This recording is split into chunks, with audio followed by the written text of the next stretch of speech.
పరిశుద్ధత ఏందో డెఫినేషన్ ఇవ్వండి మీరు. ఆ డెఫినేషనే లేదు. ఒకసారి ఒక పాస్టర్తో కూర్చోండి, పరిశుద్ధత అంటే ఏందో చెప్పయ్యా అంటే ఆయన తిప్పి తిప్పి తిప్పి ఒకటే మాట చెప్పాడు, మా బైబిల్లో పరిశుద్ధుడు అని ఉంది కాబట్టి పరిశుద్ధుడు.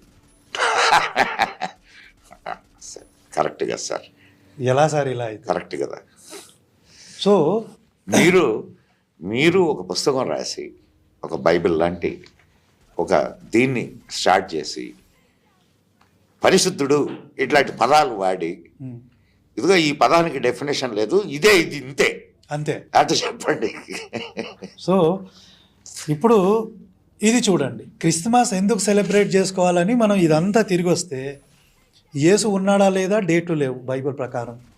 చరిత్రలో ఉన్నాడంటే చరిత్రకారులు ఒకరిద్దరు రాశారంటారు, ఆ రాసినవి కూడా ప్రక్షిప్తాలని చాలా వరకు తేల్చారు. పోతే ప్లినీ యంగర్ అని ఒక ఆయన ఉన్నాడు,